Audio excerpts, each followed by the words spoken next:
Ilustres colegas, votos de muito boa noite. Na verdade, conforme dissemos, iria passar uma informação suplementar, muito breve, para então culminar com aquela abordagem que fomos fazendo, ao longo da nossa formação. Portanto, importa referir aqui que o que eu queria passar para os colegas é que o projeto normalmente é elaborado por uma equipa multidisciplinar. Significa que existem projetos que exigem de nós a intervenção de técnicos de outras áreas do saber. Por exemplo, o colega é solicitado para a elaboração de um estudo de viabilidade agrícola. Certamente que o colega, se calhar, não percebe de agricultura, mas não vai dizer que eu não posso fazer o trabalho. Obviamente, não percebe de agricultura, não percebe se o tipo de solo é compatível com o tipo de plantação que o colega ou o cliente, obviamente, quer fazer, não percebe o tipo de semente, não conhece o sistema de irrigação, não conhece fertilizantes, não sabe qual é a quantidade de semente para X hectares, não sabe qual é a quantidade de produtos a colher por cada hectare, certamente é que não pode se aventurar, certamente é que não pode inventar dados e, por conta disso, induzir em erro, o cliente que solicita o estudo de viabilidade. Por esta via, tem que subcontratar um engenheiro agrônomo que, de certa maneira, vai lhe auxiliar para estas questões que são técnicas. Significa que o colega vai tercializar uma parte, da elaboração do projeto. O colega é contratado, para a construção e exploração de uma padaria, por exemplo, elaborar de viabilidade. Certamente que a padaria não vai funcionar no ar livre. A padaria vai exigir instalações e o colega não é arquiteto, o colega não entende de layout como tal. Então, vai ter que solicitar um arquiteto para efetivamente analisar, o espaço onde a padaria vai ser implementada, fazer o estudo, a nível arquitetônico, apresentar a planta. Obviamente vai ter que, se calhar, remeter esta planta a um orçamentista, caso o arquiteto não seja também orçamentista. Depois vai então remeter à empresa de construção civil. Portanto, outra situação que nós podemos aqui levantar. Existem alguns casos que o cliente te contrata para elaborar o projeto, área de negócios, por exemplo, agricultura, mas ele já vem com estudo técnico a nível da cultura, sementes, fertilizantes. Aí sim, tanto aí não precisas mais que ele dê um auxílio. O cliente vem tanto para o estudo de viabilidade, tanto padaria, mas já vem com a componente, por exemplo, arquitetônica, já está lá, infraestruturas, custos, tudo. Tanto aí sim, então o colega tem que analisar. Deste projeto que me contratam para elaborar, o que eu sei, o que eu não sei. Naquilo que não souber, certamente devo recorrer a quem saiba, para que efetivamente possamos então ter sinergias positivas e apresentar um projeto com uma qualidade minimamente aceitável. Outro ponto que eu também gostava muito de partilhar com os colegas é relativamente à vida útil ou vida econômica, do projeto. Quando se fala da vida útil, maturidade do projeto, existem 3 elementos que nós devemos considerar. Primeiro, vida útil física. Segundo, vida útil econômica. E terceiro, vida útil tecnológica. O que é que isso significa? A vida útil física está relacionada com a vida útil ou a durabilidade dos equipamentos. Ou seja, nós sabemos que os equipamentos, os imobilizados, têm um tempo de vida útil.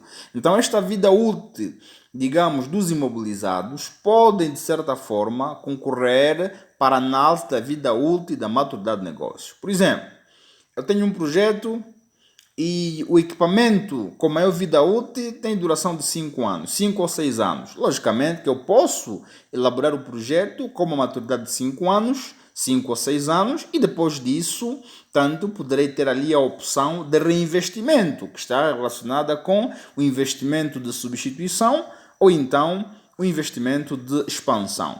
Vamos supor que a vida útil do maior equipamento são 20 anos. Por exemplo, vamos olhar para um edifício. Eu não preciso elaborar o projeto para 20 anos, certamente.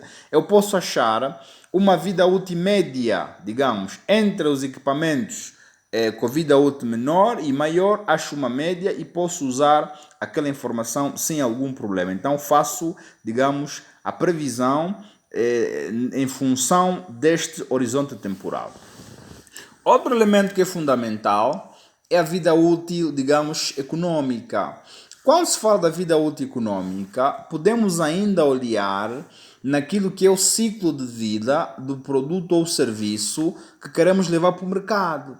Se calhar é um produto ou serviço que já está na fase de maturidade ou está na fase de declínio. Então está na fase de declínio, mas quantos anos o produto ainda pode ser comercializado e depois disso, tanto perde totalmente a sua vida econômica. Eu posso analisar deste ponto de vista. Posso analisar, por exemplo, a questão da maturidade na vida econômica mesmo, em função, digamos, da população. Vamos supor que é constituído um campo de acolhimento, tanto de refugiados ou não só, numa comunidade, e que este campo de acolhimento estará ali, por exemplo, durante 5 anos. E eu identifico uma oportunidade de negócio naquele campo de acolhimento. Mas estou consciente que aquele campo de acolhimento só vai existir durante 5 anos. Logo, a vida útil do meu projeto é de 5 anos, está lá.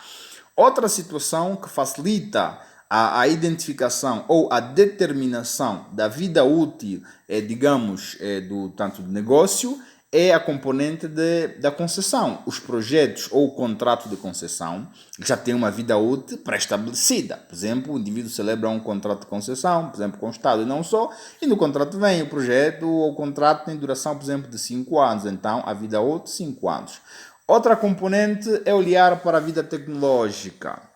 Quando se fala da vida tecnológica, estamos a olhar naquilo que é a obsolescência tecnológica, ou seja, estamos a usar ali equipamentos, softwares e não só.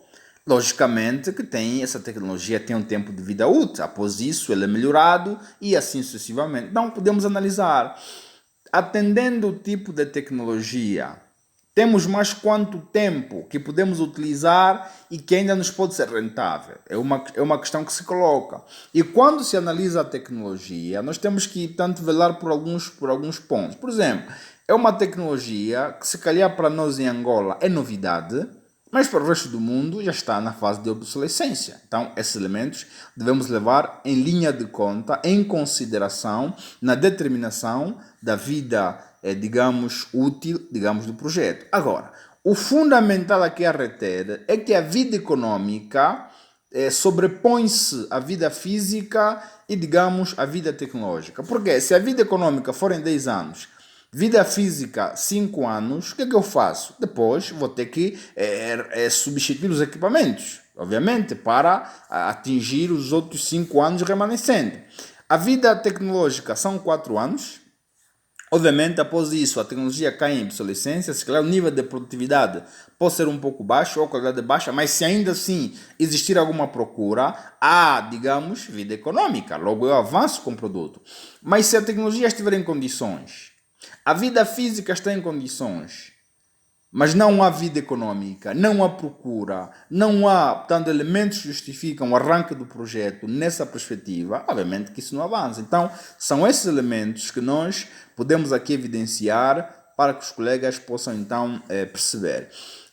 Outra situação que também é fundamental aqui rebater, nós ao longo da formação apresentamos ali um roteiro, né, que foi o nosso programa da formação, que temos ali vários pontos, ficha técnica, missão, os mapas, por aí. No fundo, esse é um roteiro que a gente elaborou em função da experiência que temos, em função aquelas que têm sido as preocupações dos financiadores, em função aquelas que têm sido as preocupações dos investidores. Então, é um programa, é um roteiro que envolve os elementos minimamente aceitáveis. Agora, é fundamental perceber que existem outros roteiros Esses outros roteiros podem ser utilizados, portanto, por qualquer um, desde que acha que os elementos solicitados ali constam. Porque, em alguns casos, quando se vai solicitar um financiamento, às vezes os financiadores já exigem que o solicitante preencha um formulário específico. Então, a elaboração do plano de negócio vai exigir, digamos, o preenchimento, digamos, daquele formulário. Deixa eu ver aí se tem um formulário aqui, para então podermos, se calhar, abordar com alguma precisão. Por exemplo, eu vou ver aqui. Vou tentar ver aqui algum formulário, não sei se tenho. Deixa lá ver. Só um instante, peço desculpas. Deixa lá ver se tem aqui um formulário próximo, só para termos ali alguma ideia. E assim podermos fazer uma abordagem com alguma precisão.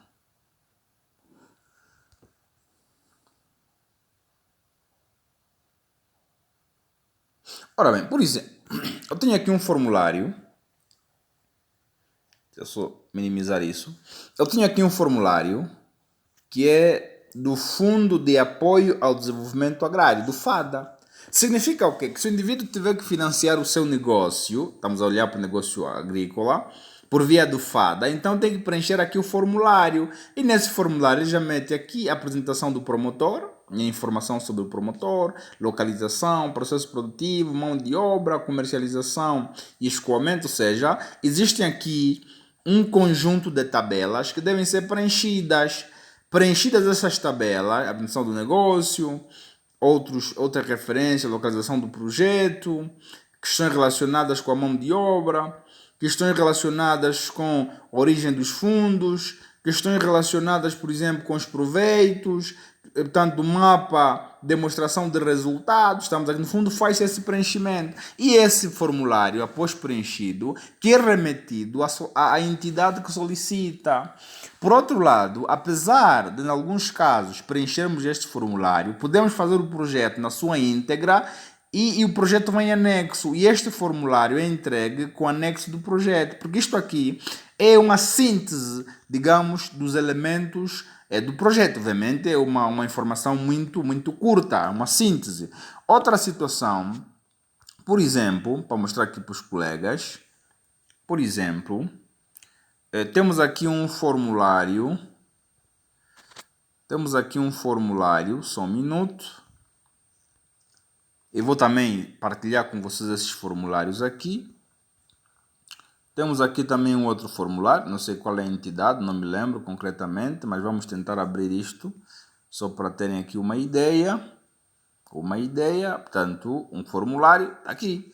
Também um formulário, sumário executivo, resumo dos principais pontos do plano de negócio, ele vai exigir isso, vai exigir dados dos empreendedores, experiência profissional e atribuições. No fundo aqui é o que? Está a olhar para os promotores do projeto, os primeiros sócios, os dados dele, segundo sócio, os dados, experiência, dados do empreendedor, NIF, missão da empresa, o setor de atividades, enquadramento tributário, qual é o capital social, qual é, portanto, a fonte de recursos, ou seja, vai se preencher tudo isso. Portanto, todo esse formulário, qual é o preço a praticar, qual é a estratégia de marketing, obviamente vem aqui informações a nível de investimentos fixos, estamos a falar do imobilizado corpóreo e incorpóreo, estamos a falar do ativo, portanto, fixo, que é o tangível e o intangível. Temos aqui outras informações, capital de giro é o ativo circulante, temos aqui, portanto, caixa mínimo, estamos aqui a falar em reserva, digamos, de tesouraria, que nós abordamos isso, investimentos operacionais, investimento em capital de giro, portanto, no fundo, uma série de situações que vamos então preencher isso. Após o preenchimento,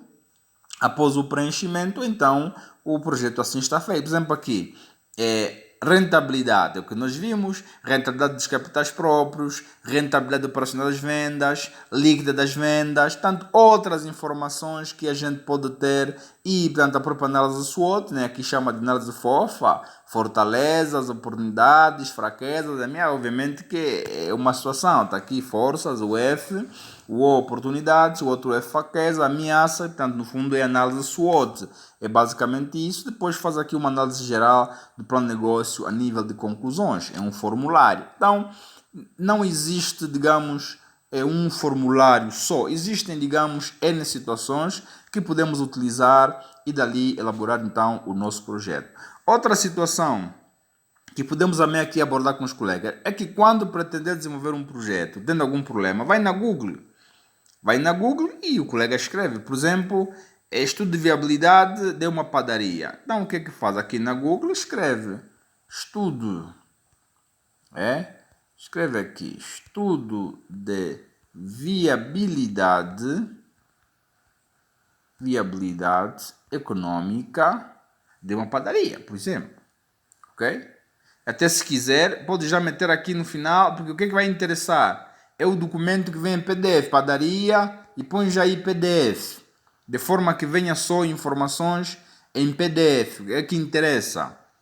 Então, vem aqui muita coisa, por exemplo, estudo de viabilidade econômica e financeira para não sei o que, a BPRO. Então, não interessa. Estudo de viabilidade econômica e financeira é uma padaria. Por exemplo, é uma padaria, é um estudo de viabilidade. Tem aqui também Universidade do Sul de Santa Catarina, CC, análise de viabilidade econômica e financeira de uma padaria na região não sei o que. É PDF, qualquer um, PDF eu posso abrir. Se é PDF, é um documento, então vai facilitar e eu posso me basear, digamos, neste documento para elaborar o meu projeto. Vou analisar alguns elementos fundamentais. Por exemplo, nesse projeto tem ali outras componentes, objetivos, por aí. Só que quando vamos fazer análise, a pesquisa através da Google, eu só ampliar ali a minha câmera, através da Google, o que é que vai acontecer?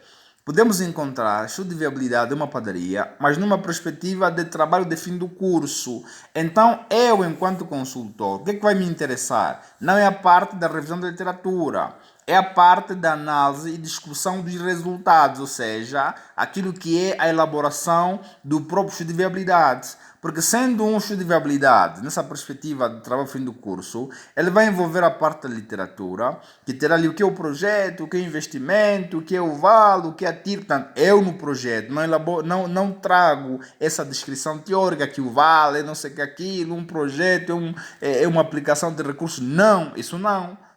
Certamente que quem vai avaliar o projeto que eu vou elaborar é alguém que percebe. Então, eu não vou fazer uma abordagem teórica. É uma abordagem na ótica de elaboração do projeto. Então, descubra essa parte. Então, o que é que o colega vai ter aqui? Portanto, vai analisar quais são os elementos essenciais do projeto, o que é que pode tirar deste projeto, quais são as particularidades, consegue ler o projeto, por exemplo, aqui, ativo circulante, não sei, para ter uma, quer dizer, não esses valores que vai utilizar, não, é só para ter uma ideia, a nível de estruturação, a nível de alguns elementos que calhar podem escapar, e dali o colega pode se basear e consegue então elaborar um projeto, quer seja projeto agrícola, projeto não sei o quê, vai na Google e faz uma análise comparativa, olha no contexto, que elementos, e ali consegue então ter uma informação adicional. Era esta abordagem que eu queria então partilhar com os colegas para finalizar, digamos, a nossa formação. Dizer que foi um prazer estar com vocês, obviamente.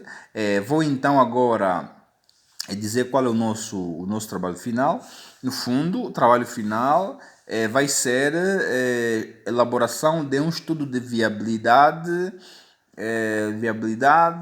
para a criação, exploração de uma empresa de táxis urbano. Ou seja, o colega vai ser solicitado por alguém que precisa de um estudo de viabilidade para a abertura de uma empresa de táxi. Táxi vamos assumir intermunicipal, né? Intermunicipal. Cada um em função da província onde estiver. Simula aí, portanto, veja aí uns 3 ou 4 municípios, portanto, pelo menos 3, sim, vamos trabalhar com 3, 4 municípios. 4 municípios significa que teremos 4 rotas. Então, vai elaborar um estudo de viabilidade para uma empresa de táxi intermunicipal com 4 rotas. São 4 municípios, então também são 4 rotas. O que é que nós queremos? Que o colega, neste projeto, apresente todos os elementos que nós aprendemos. Agora, quanto aos valores, certamente que vai simular, né? Vai simular os valores, por exemplo, viatura. Não precisamos valores portanto, valores exatos, quanto custa uma viatura, porque esse trabalho vão fazer em uma semana, né? Em uma semana, é só para, portanto, testar a capacidade de aprendizagem em uma semana, vão fazer isso, mas de certa forma devem entrar em linha de consideração com alguns elementos, tendo em conta a vossa realidade, né? Quem está no Amba, quem está em Luanda, quem está em Benguela, então vão fazer essa simulação, mas a nível de valores, portanto, são valores simulados, por exemplo, salário, isso podem simular sem algum problema. O que nós queremos é avaliar a constituição e a construção da estrutura de um plano de negócio, tendo em conta aquilo que nós aprendemos. Ilustres companheiros, foi um prazer, vamos falando, aquele abraço.